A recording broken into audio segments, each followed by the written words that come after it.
Assalamualaikum warahmatullahi wabarakatuh. Kami dari kelompok 4 kelas 2C D3 Akuntansi yang beranggotakan saya sendiri, Fani Devriza, dan rekan saya Nur Ilmi, Fernanda, dan Putri Amelia Sari.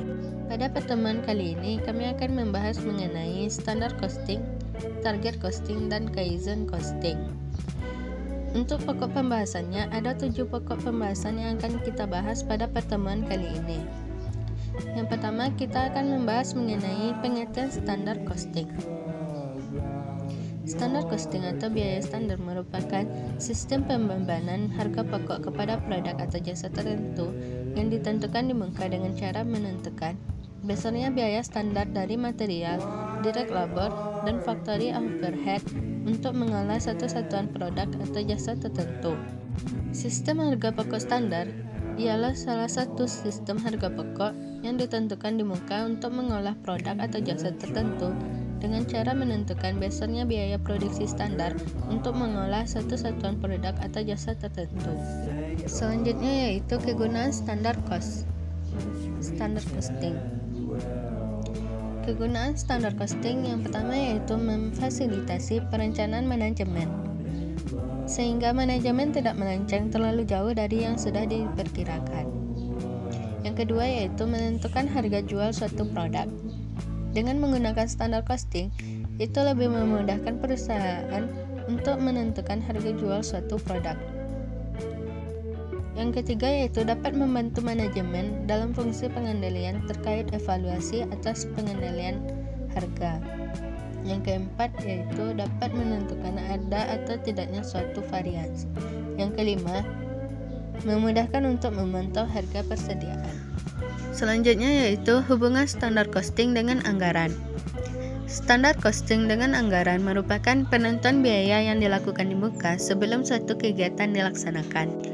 Namun bedanya, biaya standar memiliki cakupan yang lebih kecil daripada anggaran, karena biaya standar berkaitan dengan biaya per unit, sedangkan anggaran dikaitkan dengan jumlah biaya secara keseluruhan.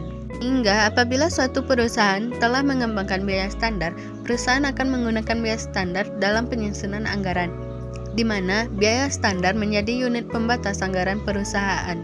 Setelah menetapkan standar untuk setiap unit yang diproduksi, akuntan mengalihkan biaya standar dengan total unit yang mereka rencanakan untuk menentukan biaya yang dianggarkan. Namun jika suatu perusahaan tidak mengembangkan biaya standar, anggaran biasanya disusun berdasarkan taksiran. Anggaran itu sendiri merupakan biaya yang diharapkan atau expected, karena anggaran tersebut sering dikaitkan dengan jumlah biaya keseluruhan. Selanjutnya yaitu penentuan jenis-jenis standar. Ada 4 jenis standar yang akan kita bahas. Yang pertama yaitu standar kapasitas teoritis. Standar ini merupakan standar yang ditetapkan untuk tingkat operasi yang paling efisien. Standar ini merupakan hasil terbaik yang dapat dicapai dalam pelaksanaan atau hasil ideal. Oleh sebab itu, standar teoritis meskipun merupakan ukuran untuk pelaksanaan terbaik, tetapi dalam praktiknya sulit untuk dicapai. Karena hal tersebut, maka standar ini jarang digunakan oleh perusahaan. Yang kedua yaitu standar kapasitas praktis. Standar ini menggunakan pendekatan jangka panjang. Standar ini didasarkan pada tingkatan produksi teoritis dikurangi dengan hambatan-hambatan yang tidak bisa dihindari karena faktor internal. Yang ketiga yaitu standar kapasitas normal. Sama dengan standar kapasitas praktis, standar kapasitas normal juga menggunakan pendekatan jangka panjang. Standar ini didasarkan pada keadaan kegiatan dan ekonomi yang normal di masa yang akan datang. Standar ini dapat berdasarkan biaya-biaya periode yang lalu dengan penyesuaian sesuai dengan keadaan atau perubahan di masa yang akan datang. Yang terakhir yaitu standar kapasitas yang diharapkan. Standar ini menggunakan pendekatan jangka pendek. Standar ini didasarkan pada tingkat pelaksanaan terbaik yang dapat dicapai. Biasanya tingkat produksi yang diharapkan dipengaruhi oleh ramalan penjualan pada periode akuntansi yang akan datang dan perubahan persediaan produk yang dikehendaki. Selanjutnya yaitu konsep target costing. target costing merupakan metode perencanaan laba dan manajemen laba yang difokuskan pada produk dengan mempertimbangkan proses manufaktur, sehingga target costing ini digunakan oleh perancang sebelum proses dan proses desain dilakukan untuk mencapai tujuan perbaikan usaha pada pengurangan biaya manufaktur produk di masa depan. Untuk penentuan biaya produksi dengan target costing ini dapat dicari dengan rumus biaya produksi sama dengan harga jual dikurang laba yang diharapkan. Tujuan target costing itu sendiri yaitu merancang biaya produk pada tahap perencanaan daripada mencoba mengurangi biaya selama tahap manufaktur. Tahapan yang perlu dilakukan dalam target costing ini yang pertama yaitu perencanaan korporasi, yang kedua yaitu pengembangan proyek produk baru, yang ketiga yaitu penentuan rencana dasar untuk produk baru, yang keempat rancangan produk, dan yang kelima rencana pemindahan produksi. Selanjutnya yaitu konsep Kaizen costing. Kata Kaizen merupakan suatu istilah yang digunakan oleh negara Jepang dalam melakukan perbaikan yang berkelanjutan. Kaizen costing itu sendiri merupakan sistem yang mendukung proses pengurangan biaya secara berkesinambungan pada tahap produksi. Pengaplikasian Kaizen costing ini dimulai dari rencana peningkatan target sales. Dengan adanya peningkatan target sales tersebut, diharapkan dapat mencapai profit kontribusi yang telah direncanakan sebelumnya. Tujuan target costing itu secara konstan adalah memperbaiki proses-proses penting yang terjadi dalam tahap-tahap produksi sehingga dapat dikurangi secara berkesinambungan.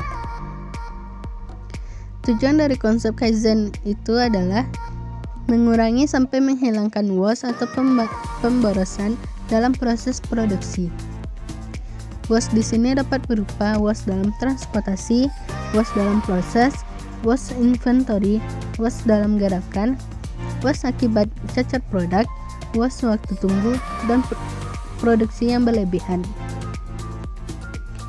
Selain itu, tujuan dari Kaizen adalah quality control yang akurat, just-in-time delivery, standarisasi pekerjaan, dan menggunakan peralatan yang efisien.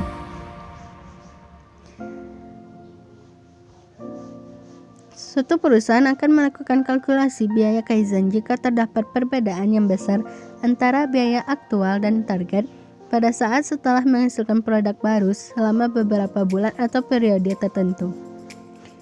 Untuk perhitungan Kaizen costing itu sendiri dapat dihitung dengan cara target Kaizen costing sama dengan biaya aktual tahun lalu dikali target rasio pengurang biaya. Rasio pengurang biaya sama dengan persentase efisiensi biaya tahun sekarang dibagi dengan periode lalu. Kaizen itu sendiri identik dengan siklus rencana, kerjakan, periksa, dan tindakan, atau disingkat dengan PDCA. P merupakan planning.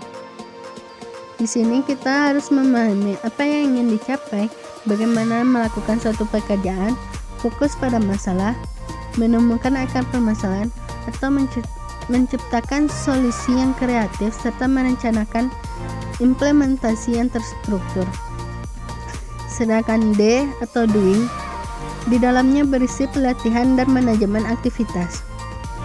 C atau checking berarti pengecekan terhadap hasil dan membandingkan sesuai dengan yang diinginkan.